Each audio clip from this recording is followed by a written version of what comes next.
out, it's evening time, and it's time for Toonami. Oh, you mean the greatest lineup of animation ever? Yeah, I did. Thank you for correcting me. All right, let's get this party started. Will you kids keep it down? Some of us have actual work to do around here. But Critic, we're watching Toonami. I don't care what you kids are into nowadays. Just turn that down before I turn you down. What does that even mean? I don't care, I'm old. Turn it down. That's better. Work, bills, adulting. Wait, I don't get it. Isn't this an episode on Toonami? Well, it was just past his age range, so... So he doesn't know the impact it had on so many people? Nah, man. He's gotten old. He's become one of them. An adult. Well, for someone who talks about nostalgia so much, he should be educated about it. Nah, he's too close-minded. No. It is our duty to teach him about the awesomeness of Toonami. Away! Okay. Oh, let's go. Okay, that makes sense. Flippity-chippit. Hobbity-gobble. Hey, Critic. Oh, what, did your phones break? You millennials. Dude, your calculator's a phone. I know what I said! What'd I say? You were asking what we wanted. Yeah, that! We know that Toonami was a little bit past your time, but you really should understand the impact that it had on kids to tell more epic stories. The only thing important to people my age is knowing how much people your age suck! Now get out of here while I eat my gruel! See, he's too old. Just let him hate everything. No! Critic, it's your duty to represent these timeless shows that made an impact on a generation. How dare you, boy! And if we're gonna get you into this, we're gonna do it the right way. Hippoty pipple, what is that?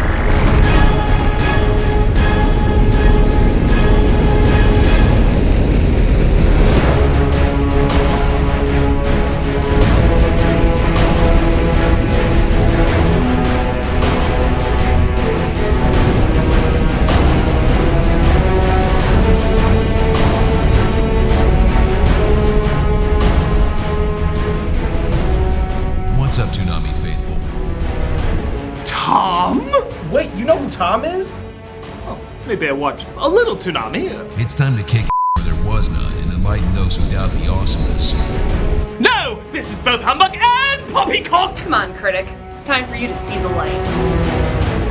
Oh! My bones are frail and brittle! Come on, you're not that old. Okay. In 1997, the then relatively new Cartoon Network ran a weekday series of shows called Toonami. This wasn't their 100% family-friendly programming, but it wasn't their late-night grown-up Adult Swim programming either. It was somewhere in between.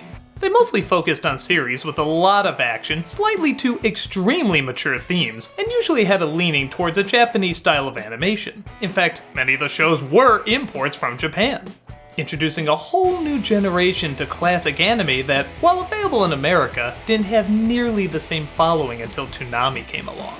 The problem is, while I was aware of its existence though, I saw only bits of it at a time. I didn't really grow up with Toonami to fully reflect on what it meant to so many people. But we did! So we're gonna go through all the shows that left the biggest impact on us. Now keep in mind, we didn't grow up with every show on Toonami, so some parts will be missing. We're just gonna hit the ones that influenced us the most. For better? Or worse. I'm Malcolm. So let's dive right into it. Despite Tom being the best known host, Toonami actually started off with Moltar from Space Ghost Coast to Coast, introducing every show you are about to see. Why does that show sound familiar? Space Batman with no ears. Though he wasn't Tom, he was still a pretty cool host, still keeping the laid-back, low-key tone to offset the extreme soundtrack and action that often played alongside him. We all get by with a little help from our friends. And we can all be super friends. One of the first shows to start off Toonami was a collection of old superhero shorts called Cartoon Roulette? Now this I'm familiar with. What a great way to start this off. This was a send-up of all the classic superhero cartoons of old. It ranged from the groundbreaking Fleischer Superman serials from the 40s, the enjoyably cheesy Hanna-Barbera shorts of the 60s, to the Super Friends show in the 70s, when the Justice League fought side by side with Wonder Dog and two human perms and bell-bottoms. I can see why this Toonami was so popular. Honestly, it was more of a kind gesture than hit programming. What? This was a fun way of showing how far superhero shows have come, as the story, style, and characters were often pretty laughably bad compared to modern-day series.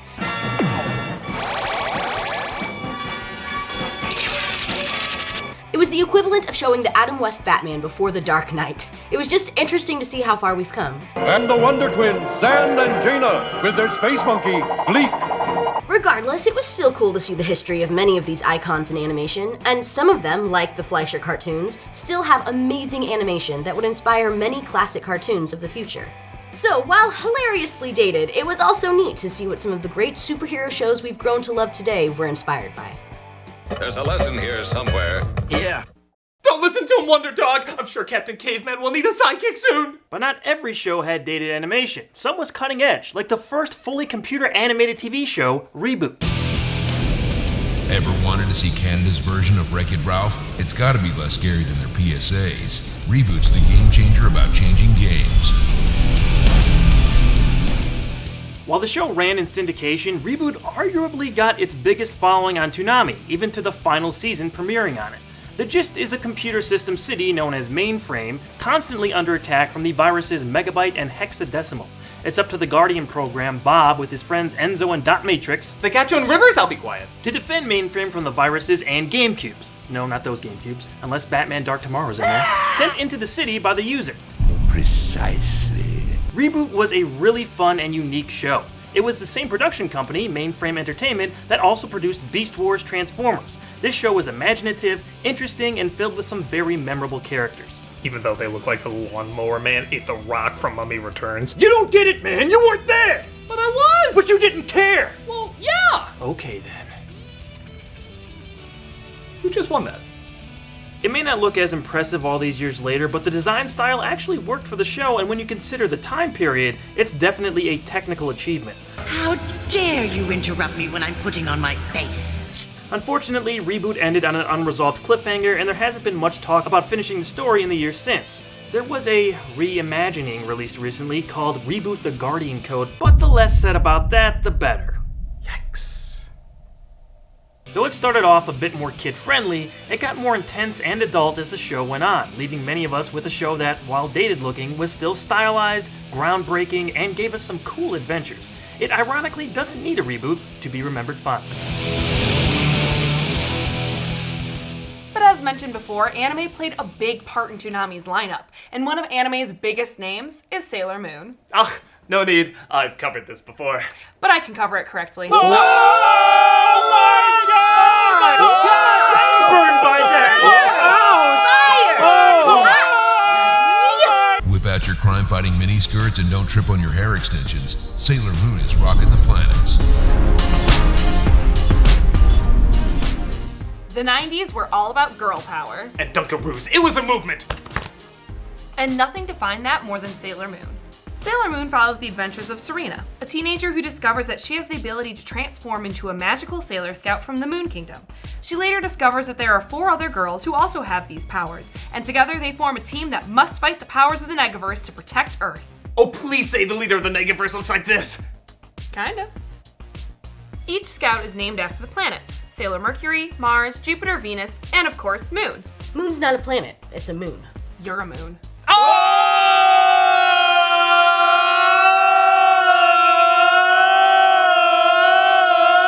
Eventually, they'd be joined by others, including Neptune, Uranus, and Pluto, just to name a few.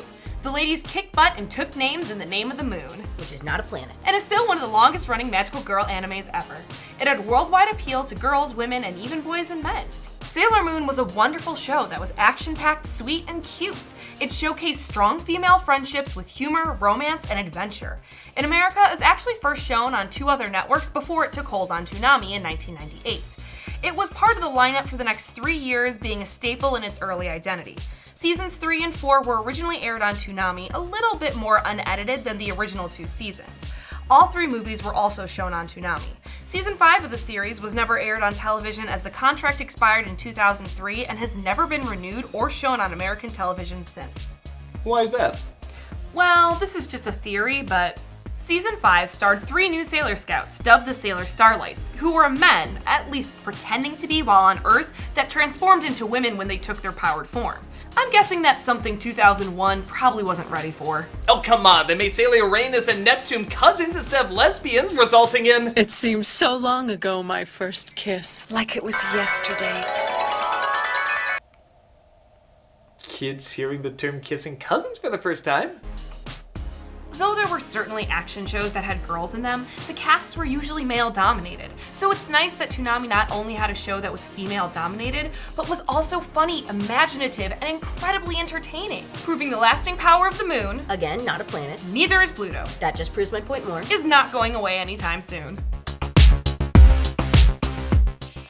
I know Sailor Moon was a real big hit anime at Toonami, but wasn't there one that was an even bigger hit? I think it was called Dragon... Oh, I got this one! It's Dragon Ball Z. It's Dragon Ball Z. Dragon Ball Z was the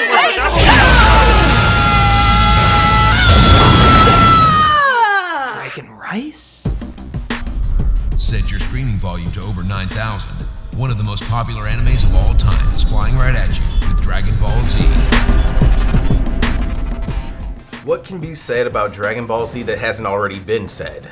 There are a couple of animes that immediately spring to mind when you hear the word.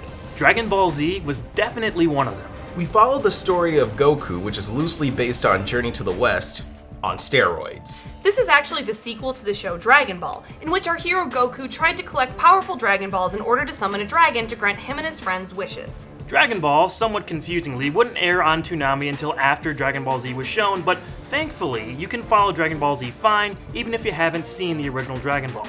This show had everything: explosive battles, wacky situational comedy, and unforgettable, iconic characters. It still maintains some of the characters and worlds as the original Dragon Ball, but adds more. Goku is now grown up. He discovers that he's actually part of a race called the Saiyans from his brother Raditz, but had a head injury shortly after his arrival and totally forgot his mission of destruction and dominance. So kind of like Iron Giant meets a screaming goat. Absolutely nothing like that, but if it helps you, sure. Goku refuses to join Raditz and fighting ensues. The lore of the series was massively expanded over its 291 episode run. The next generation is also introduced as Goku becomes a father. His sons Gohan and Goten had varying sized roles as the series progressed.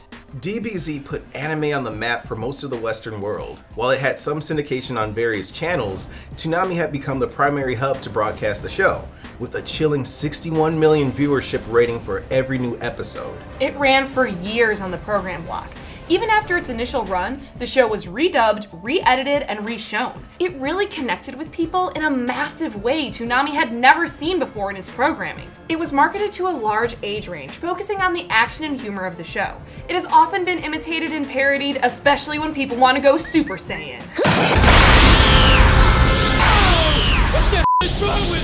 We couldn't get enough of it. The fights, the powers, the characters, the stories, it was endlessly entertaining, and this show's legacy has not slowed down. It became super quotable, from characters spouting quippy one-liners to shouting their signature moves before doing them in. It's over 9,000! It was very monster of the week, but its entertainment value came from the over-the-top adventures the characters would go on. Maybe the most humorous thing about Toonami airing DBZ was how ridiculous the censorship sometimes was. Funimation and American censors went infamously overboard with how much they wanted to cut down on some of the violence, blood, and crude humor of the original Japanese version. Everything from changing translations to hilariously obvious visual additions were apparent through its first run on Toonami. I remember the last time I had a frosty mug of water. Remember when killing meant sending you to another dimension? Or the home for infinite losers? What? What? Did they really think we couldn't take hearing the word hell? We just watched someone get their entire body cut in half. The uncut episodes were later released, but the ridiculous attempts at sanitizing DBZ is a big part of its initial identity in the US. Regardless, the concept may be simplistic, but if anything, Dragon Ball is a story about friendship and how you can find allies in unexpected places. Even old enemies eventually become allies to take on even greater challenges. While there's certainly people who just see it as scream and yeah, I can see why. When you really sit down and watch it, you can see how much of an epic story they can tell with simple, yet likable and relatable characters. Dragon Ball Z has had a lasting impression around the world, becoming a template for shonen action series for the future.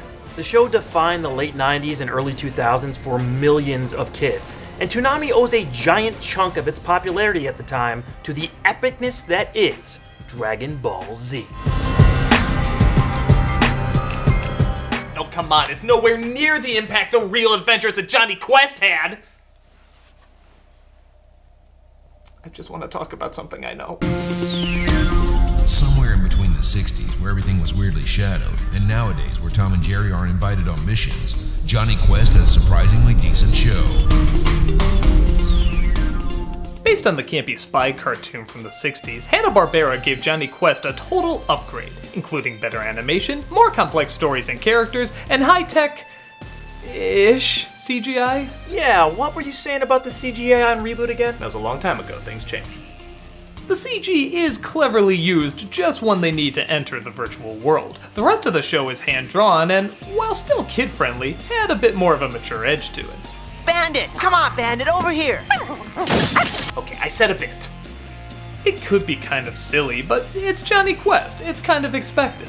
With weird elements like the Quest virtual worlds, Hachi now having psychic powers, you know that old Indian cliche. And like I said, giving the dog still a prominent role, you could tell it didn't want to totally lose its corny roots. It only had 2 seasons and never rose that high in the ratings, but Toonami still gave its reruns a home.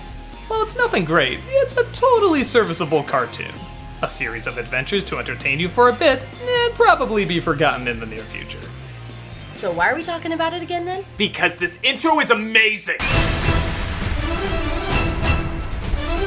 Okay, that was worth talking about. Yeah, I'm so glad I ripped that off. In summer of 1999, it was decided Moltar would be scrapped from hosting duties, and rather than pick an already existing character, they made one from scratch. Tom finally entered the picture looking like Bomberman if he was pregnant. He was voiced by Steve Bloom, and the following year was given a look that reflected the fact that he was voiced by Steve Bloom. Actually, he was first voiced by Sunny Strait. I guess he just wasn't krillin' it enough. Thank you! Toonami also extended its runtime by an additional hour, showing its popularity was growing. They also added reruns of classic shows like Batman and Superman.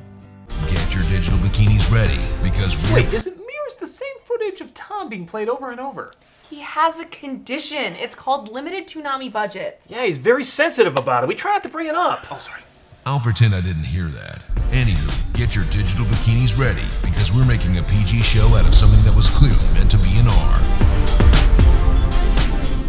Tenchi Muyo was a harem anime with situational comedy that escalates into surreal space fantasy adventure on a whim. It focused around Tenchi, a 17-year-old boy who releases a space pirate named Ryoko. It's time to conquer Earth! That'd be a very different show if it went that angle. You sure it isn't? Over time, 4 other women who are strange, energetic, and did I mention hot as It's an anime, you don't need to. arrive at Tenchi's home and constantly try to A family picture! You don't know the half of it. Or maybe you only know the half of it, as all the nudity was constantly covered up on the show, as well as all the swearing being redubbed and the blood being edited out. Oh, it's like that HBO family cut of A Clockwork Orange. That was me.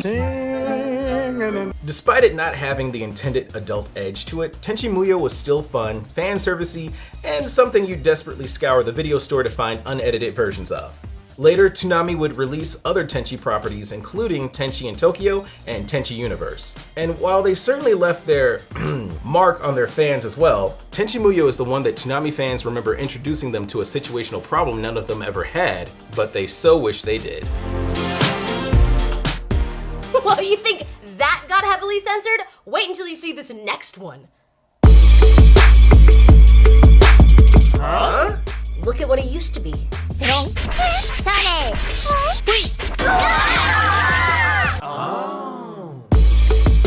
Sugar, spice, and everything kick. The Powerpuff Girls are here to save the day with their wide eyes of justice. To this day, my favorite lady group. Though it already had a huge following on Cartoon Network's segment called Cartoon Cartoons, they were badass enough to air on Toonami as well. Honestly, it almost makes too much sense. Though not an anime, you can tell it was heavily inspired / heavily satirizing that style. And seeing how Toonami was neck deep in anime, it only figured to have a show that was both an homage and a parody of it as well. Created by Professor Utonium. What's he a professor of? X-ology. He accidentally creates the 3 Supergirls, as you do, one night in the lab. Blossom is the leader, Bubbles is the soft kind one, and Buttercup is our tough ball of angst. To their credit, they stick to these personality tropes way better and more consistently than some girl gangs. Mamma Mia, anyone? No thanks. The show is full of fun dialogue, a great art style, and characters that were new and creative. The villains especially stand out. Creepy Him looks different than any other animated character I'd ever seen. The Amoeba Boys, Sedusa, Mojo Jojo, classic! Not to mention the mayor of Townsville calling on these kindergartners every day to help save the city. Those 5-year-olds have some major political clout. Yo, what's with not letting little kids fight our battles anymore? What? What? The violence on the show is also something not seen in children's shows anymore, being both surprisingly harsh and extreme. Again, a perfect fit for Toonami. Even though it probably didn't need Toonami's help to get famous, it did cement them as not only funny but badass as proving epic fights aren't just for the big kids. Well, only one thing could be more extreme than crime-fighting kindergartners. I think there's a lot of things that could be more extreme than A that. show from the guy who made Dexter's Lab. That sentence is full of disappointments. Oh, okay, maybe not that many. Sharpen your swords and tie up your man buns. Samurai Jack is in the house. Long ago in a distant land, Aku, the shape-shifting master of darkness, unleashed an unspeakable evil. But a foolish samurai warrior wielding a magic sword stepped forth to oppose him. Before the final blow was struck, he tore open a portal in time and flung the samurai into the future, where Aku's evil is law. Now the samurai seeks to return to the past and undo the future that is Aku. Did you just repeat the show's intro? I'm sorry, do you have a better way of explaining the premise? That's what I thought. Now he's gotta get back to the past. Samurai Jack! Oh, come on! Samurai Jack is nothing short of amazing. Creator Genndy Tartakovsky went from comedy to intense action comedy while hardly having to change his look at all. The show was packed to the brim with style and substance. Jack was a near-perfect protagonist, and his never-ending crusade to return to the past to save the future was as compelling a journey as I've seen in almost any other animated show. Is he supposed to look like Professor Utonium as a Ninja Scroll character? No, he's supposed to look like a black guy voices him. I have so many questions. The late great Mako voiced the sinister Aku and could be as funny as he was threatening. I would like to place an order for delivery. 30 minutes, oh, it's free. Excellent! The mix of tones from loud hilarity to quiet character studies resulted in a truly unique piece of cartoon history. It originally aired from 2001 to 2004, but didn't regularly start appearing on Toonami until 2008. In 2017, the show was revived for a 5th and final season that was meant to finally wrap up Jack's story. This time, the new episodes debuted on the Toonami block and were noticeably more adult in some ways. I could talk about this show for hours, but if you want more in-depth thoughts, I did a top 5 video on the best episodes right here on Channel Awesome, and also reviewed every episode of the final season on my personal channel. If you've never seen Samurai Jack, you're missing out on one of, if not, the best original series Cartoon Network ever produced. Well, that's cool and all, but I thought a big part of Toonami was anime, not like anime. Where's all the Japanese fighting and giant robots? Oh, you mean like... No, nothing like that. Oh.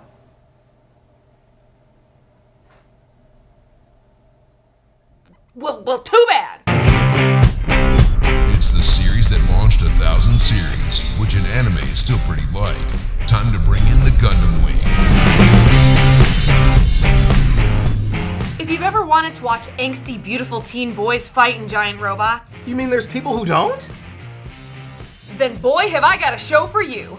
Gundam Wing follows the story of 5 teenagers who were selected to be a part of Operation Meteor, in which they were sent to Earth in high-powered mobile suits called Gundams to seek revenge on a political organization called Oz. Please tell me this is just the Japanese version of The Wizard of Oz.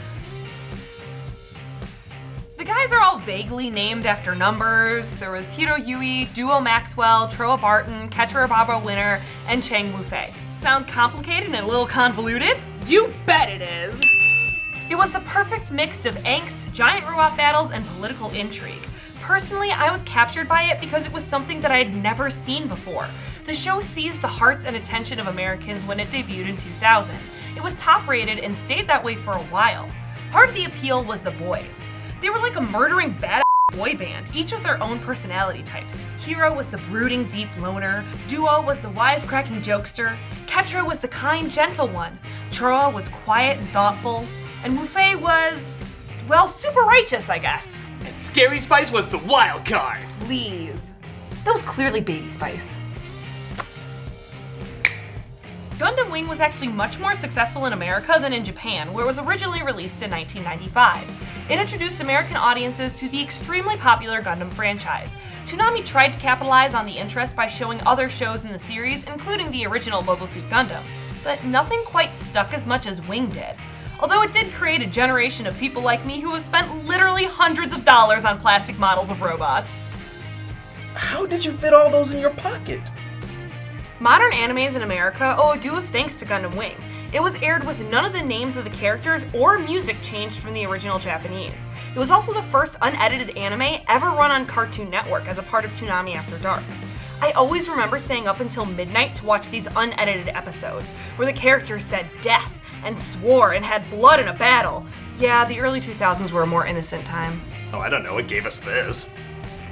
Staying true to its source, altering little, and giving their all in every frame, Gundam told a compelling story with compelling characters, not surprisingly, keeping us compelled.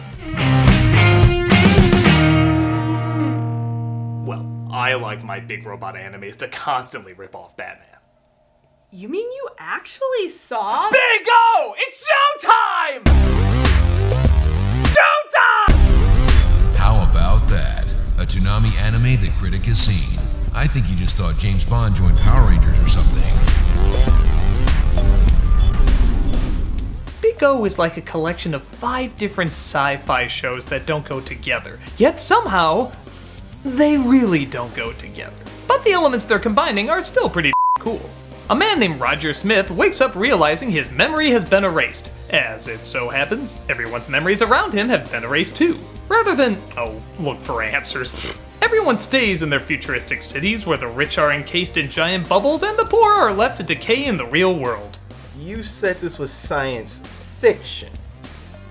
Androids are a big part in the city's environment, and one named R. Dorothy is created as a decoy for a real kidnapped girl. But since the girl is never found and the android has nowhere to go, she stays with Roger and his butler, trying to stop wrongdoings and, if there's time, figure out what happened to everybody's memories. Oh, and for no reason at all, giant robots! Why? Because giant robots!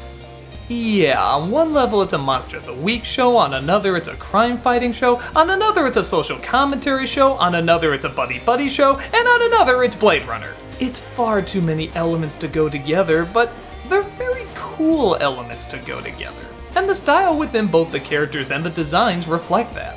Our Dorothy is one of the great deadpan characters. She has little to no emotion, is strong as and drives Roger crazy with her robotic preciseness. It's like if Daria was the Terminator.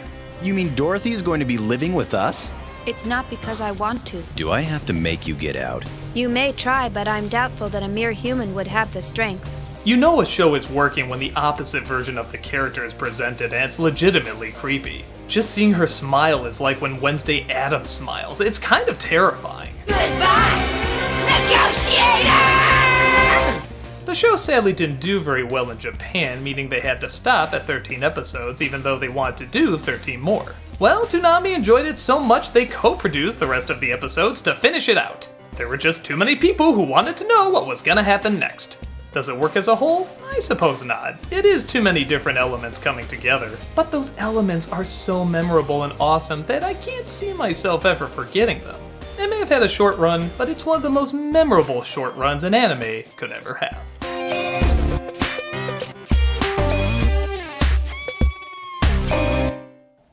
Needs more hamsters. Is that a thing on Toonami? Yes! It's Hamtaro time. Cushy cushy ticky ticky woo. Did Tom just say that? Of course, it's Hamtaro. Hamtaro was unbelievably cute. If you were having a bad day, watching this anime about hamsters learning the value of teamwork would easily turn your frown upside down. Oh, and he fights crime in the middle of the night. Nope. He goes outside, makes new friends, sometimes they play in the backyard. Where they say the magic words and turn into ninjas. No, he just tries to make his owner happy. A 10-year-old girl named Laura. And Laura is a demon hunter. No, she's just a kid that enjoys playing with Hamtaro and the Ham Hams. Ham Hams? Geesh, Critic, you're acting like this isn't a perfect fit for Toonami. Is it? Of course! Amongst all the fighting and the bloodshed and the intense action, Hamtaro's the most badass of them all. It's Hamtaro, man. Hamtaro. My sunflower seed is gone. I'll help you look. 2 hamster heads are better than 1. This was on Toonami. Yeesh, this is pointless. You know, some people just don't understand the epic weight of Hamtaro. Epic weight? Man, you either get Hamtaro or you don't get Hamtaro. Okay, I guess I don't get Hamtaro. I'm embarrassed for all of us. Let's just move on to something a little bit more laid back and subdued, Justice League. Yeah. What? Before the DCEU gave us whatever that movie was, there was a Justice League that knew how to give the people what they wanted. Justice League is such a quality show. The animation is excellent and consistent. The storylines are engaging and exciting, not dumbing things down for a younger audience, but bringing every age along for the ride. And the chemistry between the main core superhero group is my favorite in all of DC adaptations. Also, let's be honest, having Martian Manhunter and Hawkgirl part of the main group ruled. You mean it's a Harvey Birdman crossover? I said Hawkgirl, not Birdgirl. Oh. Justice League had mostly 2-part episodes, while Justice League Unlimited, the show that came directly after 2 seasons of Justice League, dropped that format and added even more characters. Though I guess it was okay if that meant getting the most awesome punch Superman has ever thrown.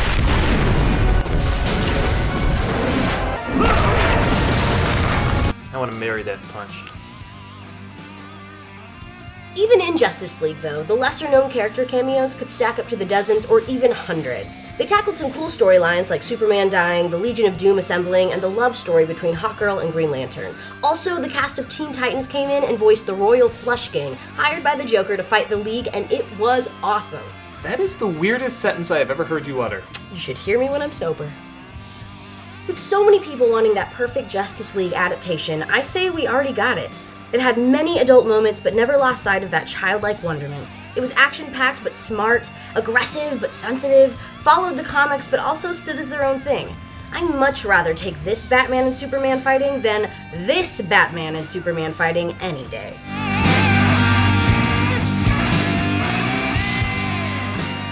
It's strange though, with Dragon Ball Z being such a big hit, you'd think they run more Dragon Ball shows. Walter! Only. With every canyon-destroying step forward, you take a canyon-destroying step back. Dragon Ball and Dragon Ball GT both start and continue the Dragon Ball legacy.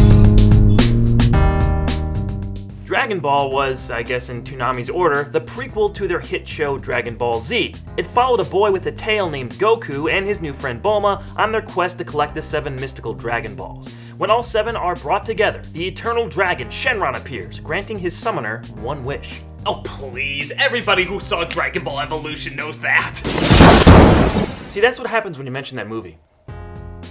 Along the way, Goku makes new friends, enemies, is trained further in the martial arts, fights in tournaments, and takes on a whole army. This anime was released in Japan in 1986, but only started airing on Toonami in 2001. Therefore, a lot of kids saw Dragon Ball after already being exposed to the much more action-oriented and serious second series. Dragon Ball had plenty of action, but it was a much lighter show. It was more comedic and goofy. I'll admit, it was a bit jarring back then at the height of DBZ's popularity to see something so different that involved the same characters I felt I already knew very well. It wasn't until I was older that I appreciated the series for what it was and truly enjoyed it. Dragon Ball will forever be important to the history of anime and animation in general. It's filled with great storytelling, adventure, action, and its trademark pervy comedy. Dragon Ball GT takes place several years after the end of Z. It follows Goku being transformed back into a child by the Black Star Dragon Balls. With Trunks and his granddaughter Pan, he has to travel the galaxy to find them so he can be transformed back into his adult state. The series is notable for it not being based on a manga and having limited involvement from Dragon Ball creator Akira Toriyama.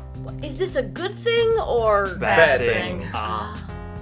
This is absolutely the black sheep of the Dragon Ball family. It only lasted 64 episodes and failed to connect with its audience like DBZ did. When Dragon Ball Z was still airing, I remember hearing so much about GT. Magazines, internet articles, rumors about what was going to happen on the show were present quite a bit among the fan base. There was almost this mystique surrounding it. When they finally aired it in 2003, I knew right away this wasn't going to be what I had come to expect. Step into the Grand Tour.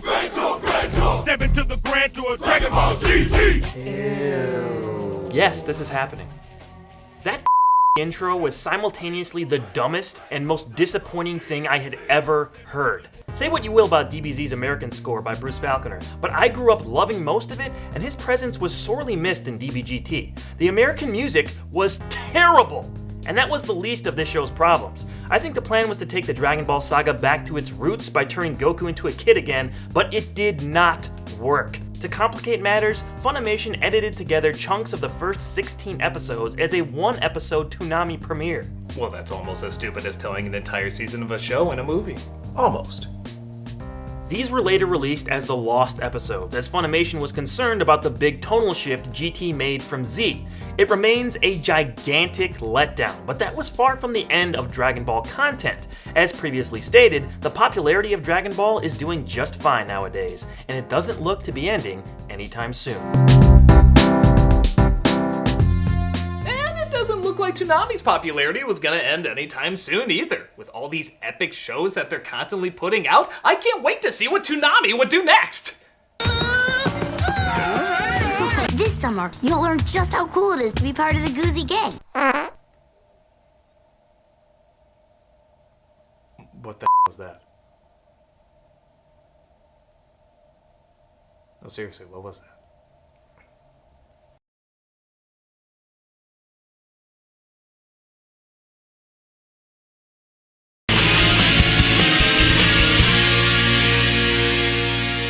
Toonami eventually started what they called their midnight run, meaning because the shows were shown later, they could get away with more blood, gore, and, well, more adult stuff they couldn't get away with in primetime. Some old school 80s shows would find themselves working their way into the Toonami lineup, including G.I. Joe, Voltron, He-Man, and Thundercats. And the nice thing about these reruns is some of them spawn some pretty decent reboots. Hey, I didn't miss the cake, did I? Like I said, pretty decent. Thundercats, for example, got a completely new show, trying to update the original material with a more mature storyline and characters and give the animation more of an Avatar: The Last Airbender look. It was a decent attempt, but it never caught on. I think the reason is it made the characters a little too young. A lot of us like Thundercats because it was watching grown men and women kick with the kids as the side characters. It's not that we didn't welcome more complex stories, we just wanted it with more grown-up characters. Not growing up characters. I mean, come on, we want to hear the Thundercats talk like this. It was just plain stupid to assume it might be bad, just what the f*** am I talking about? I mean, come on. How about a show that finally gives the fans what we've always wanted to see from these characters? Nailed it. He-Man was also given a makeover, trying to give it a grander and somewhat darker tone. They did a lot of things pretty good, like give Skeletor a pretty cool backstory and made the look of the show more focused on the barbarian aspect rather than the sci-fi. But it's still He-Man. It's still corny, silly, and goes back and forth between being really dark and gritty and being, well, He-Man. She's, kidding, right? Some kind of birthday prank.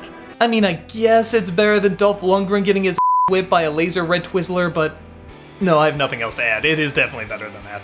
Both this and Thundercats were valiant attempts, and honestly not bad shows on their own, but neither were the epic reboot fans were expecting. He-Man did manage to get one more season, while Thundercats sadly only got one. But come on, man, we're here to talk about what Toonami is best remembered for. Yeah, Tom, what's the next show coming up? This summer is the summer of Yo! In honor of your newness, we're gonna have... Well, Tom looks different. Yeah, imagine one day you came home ready to see Tom hype you up with action and mayhem, and instead, you got this. It looks like the girl from Monsters, Inc. got older and entrapped the monsters in an aquarium, and if they tried to escape, she'll kill Bill their Yo, back away from the remote. This was Magoozy, Cartoon Network's replacement for Toonami during the weekday starting in 2004. As you can tell, it was aimed at much younger kids. I don't think you guys are quite ready for each other. Right, Remo? But what happened to Toonami? It was now only airing on Saturday nights from 7 p.m. to 11 p.m. Fans were thrilled. Still, even though it was only on Saturdays, Toonami added more shows to the roster. Any of them hamster related? No, but there is a demon fox. Guess it's a little better. You shut up! You know nothing about Hamtaro! Nothing! What are you people? Time to sharpen your blonde hair and bring out your inner demon. Naruto is fighting the good fight. If you like Dragon Ball Z but felt like it needed more ninjas, then Naruto might have been more your speed. The show is another shonen franchise about the hero's journey, but focused on an orphan boy with latent powers he didn't know he had from a nine-tailed demon fox. And he trains to hone his abilities, fighting stronger opponents along the way. Sound familiar?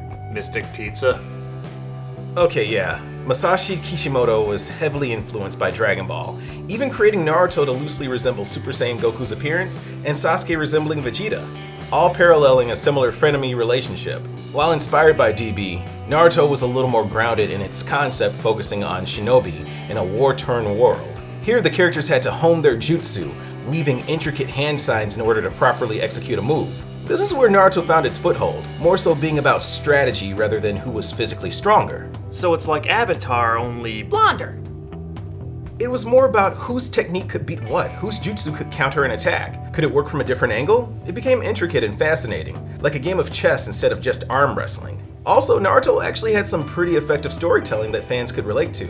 For example, Naruto was an outcast, and Sasuke had a similar background to Naruto, though Sasuke is a lot more respected simply because of their differing heritages. Their stories are all neatly woven into some political intrigue, the hypocrisy of the ninjas governing world, and blah blah blah. If that's not your thing, here's more fighting. You're finished! Oh! Naruto had several great characters, and Rock Lee was by far my favorite. He was quirky and strong-willed and had to supplement his inability to use jutsu with his raw martial arts skill. I thought that was so bad. The fact that he looks like the Momo Challenge is also enough to intimidate any enemy. All in all, Naruto quickly became a successor to the action junkie fans of Dragon Ball Z. The series rose to popularity right as the Dragon Ball franchise's initial run was coming to an end. Dragon Ball Super would become a thing, but until then, Naruto had the action and the characters to give us our shonen fix. Oh, demons living inside you is fine. Are they? But what happens when aliens live inside you? Well, I think we found that out. I was talking about Ben 10. Oh, well, that's different. This is sick. Yep, filling. Don't call the Men in Black. We got your alien Pokemon all set up in Big Ten Alien Force. Benjamin Kirby, Ben Tennyson, gets an alien watch device called an Omnitrix, allowing him to shift shapes into 10 different alien heroes in Ben 10.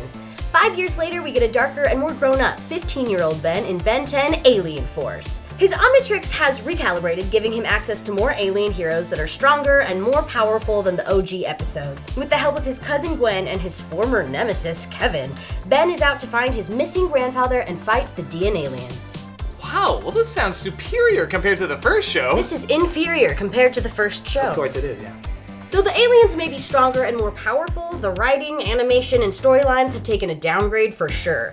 I enjoy Alien Force overall, and out of all the different spin-off series that came after the original Ben 10, it is the best. But it does seem to lose a bit of what made Ben 10 so much fun. Don't get me wrong, we wanted more Ben 10 and we got some great episodes with this updated and more adult version. It's just never gonna quite capture the magic the original Ben 10 had. It's by no means a bad show, but it doesn't hold a candle to the original. But let's get back to anime with Yu Yu Hakusho. Did you just sneeze backwards? Everybody asks that.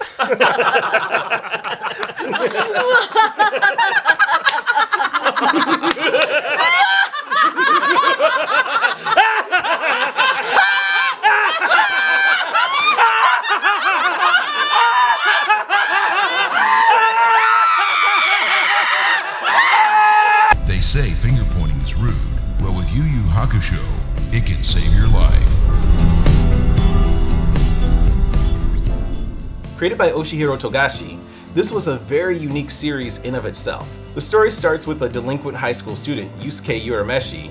Our main character ends up dying right at the beginning of his story, trying to save a child's life from an oncoming car. Short series. I've seen shorter. From here, he's granted abilities by the powers that be in the afterlife to stop heinous crimes from demons and spirits trying to take over the mortal world. Yusuke becomes what is called a spirit detective, solving crimes the authorities couldn't. It was like Men in Black, but with ghosts and the occult. So more like Ghostbusters meets Chinatown. Only less. Yeah, Ghostbusters had a lot of that. While the concept was another Monster of the Week scenario, it had a unique film noir edge to its approach. The series saw some decent success in the early 2000s, getting a primetime spot on Toonami's block. It was an interesting idea executed uniquely with a great style and characters to keep us interested until the end. It did start to lose its unique touch, trying to mimic the explosive styles of other anime action series, but thankfully ended on a more grounded note, with Yusuke coming to terms with his heritage and finding a new family in the friends he's made. Spoilers! Yeah, family and friends are to be valued. I did not know that. It loses its roots once or twice, but it gets back on track near the end. Oh, let's talk about the Batman. Which one? The TV show. Which one? The animated one. Which one? The one that's just okay. Which one?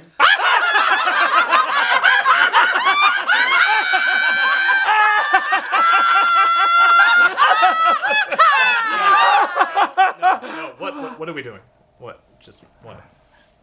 Another Batman in the Belfry, but this one contains the word "the" in front of it. The Batman tries to change things up, for better or worse. Simply put, this is another passable animated Batman show. Have we seen it before? More or less. Does it bring anything extremely new to the table? The animation is cool, and seeing a younger Batman meet his villains for the first time is fun, but not really. Is it still a good show that I recommend? I'll bet yeah! Sure, this series borrows a lot from what we've seen before. The character arcs are all mostly the same, with some slight variations, mostly due to other DC shows running at the same time. We do get a large assortment of classic Batman villains, which is cool, and overall a solidly designed show. What is interesting is that Robin doesn't appear until season 4, because he was in Teen Titans, which was running until the Batman started its 4th season. We get instead Batgirl as his sidekick up until then. Other than that, the characters that we know and love are all there. We only get 2 series original characters that aren't seen in other adaptations, Chief Angel Rojas and Detective Ellen Yin. Original, that's Eliza Maza! Oh, come on, that's... Scary how much they look alike? Well, maybe they're sisters. I think she's Asian. I think you should shut up. The Batman doesn't take as many chances as other Batman shows, but it doesn't do the exact same thing either. The characters do have a look that you can easily identify as being from this show, unlike the other Batman incarnations where they all look pretty similar. It's nothing groundbreaking, but it's just different enough to warrant a viewing. Yeah, but that show was what? 5 seasons? I want a show that goes on for so long it's like a tire fire no amount of water could possibly put out. One Piece. Also, why would you want that? It's the Energizer Bunny of anime. One Piece definitely knows how to keep going and going and going.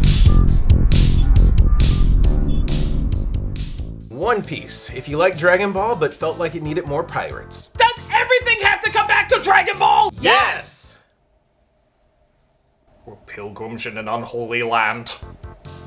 Okay, that's unfair to say, but Eiichiro Oda was also another manga creator heavily influenced by Akira Toriyama. One Piece is a treasure in of itself, garnering its own popularity to put itself in the same league as Dragon Ball and the like.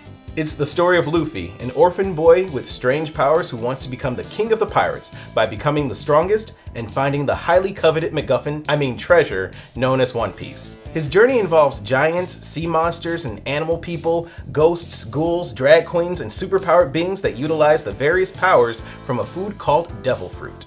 Sounds like if Monkey Island was a drama. Having swallowed a devil fruit himself, one called the Gum Gum fruit. Is that similar to hams? I will cut you if you mention Hamtaro again! I will cut you! I will cut you! I'll hang you by your tie, you son of a... So it turns him into a rubber human, in the same vein as Mr. Fantastic from the Fantastic Four. Part of the fun of the show is the world is larger than life and super imaginative. They travel to various islands, from ones in the sky to ones at the bottom of the very ocean they sailed. What Naruto accomplished in detailing creative fights and Dragon Ball Z did in its explosive action, One Piece did for world building. Alas, herein lies the double-edged sword of Oda's writing. The world was fully detailed and fleshed out, almost a little too detailed. The constant talking about the world starts to bloat the story and digress from the plot, sometimes becoming boring and hard to follow. And I mean, episodes would be spent on giving the background of a new character, something that could be easily summed up in a flashback. As of this review, this show has 20 seasons and nearly 900 episodes. And they still haven't found One Piece! It's like, for every episode, it generates 3 more. Like a perpetual anime episode machine. In this house, we obey the laws of thermodynamics! Interestingly, Toonami saved this show for the US by putting Funimation's dub on air. When One Piece was being localized to the US, its initial 4Kids dub was a lackluster show at best. With clumsy translations and heavily unnecessary edits, an already abstract story was becoming increasingly hard to follow. Thankfully, after 4Kids lost the dubbing rights, Funimation picked it up to do it justice.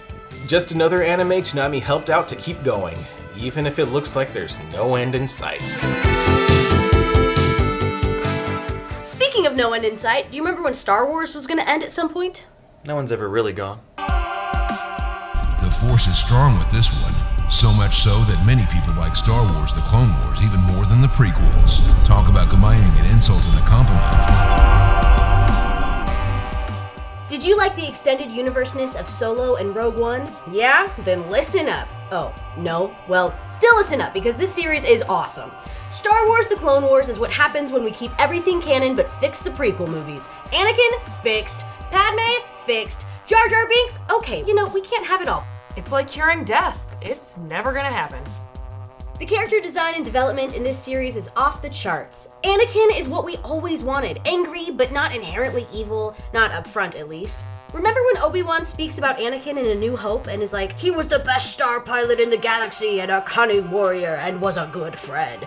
Well, we actually see that character development in this show. Also, the series-specific characters like Ahsoka and Asajj Ventress are so killer, figuratively and literally. While The Clone Wars is an awesome CG series whose animation improves greatly as each season goes by, Just Clone Wars is a micro-series with hand-drawn animation and is just over 2 hours long. Even with that short runtime though, this micro-series is epic.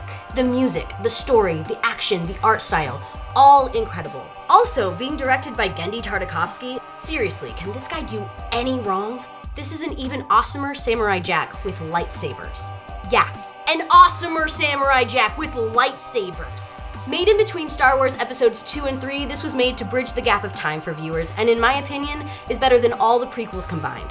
So yeah, if the Star Wars movies aren't doing it for you anymore, don't think that they're your last hope, for there is another.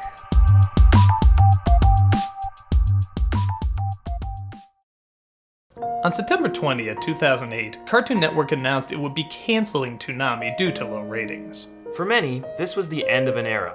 Though there would still be anime and other more adult shows on Cartoon Network, it seemed the gateway that made us aware of so much great content was finally being closed off. So many foreign imports that wouldn't have gotten nearly as much attention or exposure owe a lot to what Toonami did for them. It opened our eyes to so many shows, so many adventures, so many characters that we would hold dear to our hearts. Whether for laughs, tears, dumb fun, or gripping drama, Toonami left a legacy of programming that we would never forget.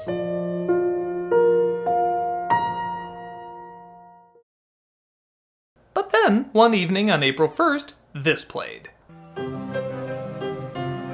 Yeah, ha ha ha, Cartoon Network once again ran their April Fool's prank of playing The Room. Only this time, it was a double bluff. I got the results of the test back. I definitely have April Fools. Cartoon Network didn't play The Room, but instead played a sneak peek of its return to Toonami. Apparently enough people over the years have requested its return, and on May 26, 2012, Toonami was back. It's had changes since its return, as is to be expected, but now a new generation could be introduced to the excitement and buildup of getting ready to watch something not 100% for adults, but not 100% for kids either. It was the stepping stone into great stories and different styles that weren't always seen in everyday media. A mixture of corniness, intensity, comedy, drama, simplicity, complexity, and of course, a ton of action. Toonami gave just the right amount of edge that whether introducing us to something old or something new, it always gave us something epic. And tons of young people out there couldn't have been more thankful. Thanks for watching, Toonami Faithful. And remember, if you want a really cool channel, go over to Epic Voice Guy's page. He's so funny and handsome and... pay no attention to that epic voice in the booth. Darn it.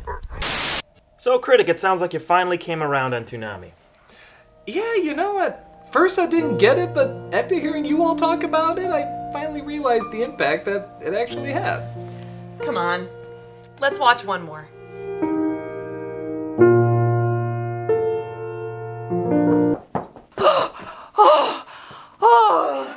Holy smokes, sorry I'm late.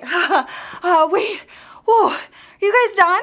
No, you cannot be done talking about Toonami. You haven't even talked about the biggest show they ever had on, Jackie Chan Adventures. Okay, so Jackie Chan is this archaeologist, right? And he has to travel around the world and find these talismans. There's 12 of them, and they're based off of the zodiac signs, and then he's trying to keep them away and out of the hands of the evil people. They're called the Dark Hand. They're evil. They're working for this demon. His name is Shendu. He's the worst, and he's also trapped in a dragon statue because his regular form is a dragon, and he wants to get back to his regular form. Jackie Chan has to fight all these bad guys. There's Easter eggs of his entire career throughout the show. It's incredible. After each episode, there's these children that write in and get to ask Jackie Chan questions, and then he answers them. It's amazing. And then...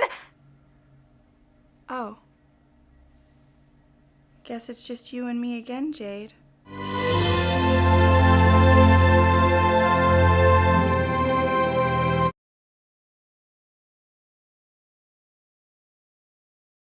And the Wonder Twins, San and Jaina, with their space monkey, Gleek. Hey, Doug Walker here. Habitat for Humanity is this week's charity. Habitat for Humanity partners with people and communities all over the world to help them build or improve a place they can call home. Habitat homeowners help build their own homes alongside volunteers and pay an affordable mortgage. With your support, Habitat homeowners achieve the strength, stability, and independence they need to build a better life for themselves and for their families. Through their 2020 strategic plan, Habitat for Humanity will serve more people than ever before through decent and affordable housing. Their vision is to see a world where everyone has a decent place to live. If you agree that everybody has the right to live a life where they can prosper and grow, then click on the link and help these good people continue to build hope.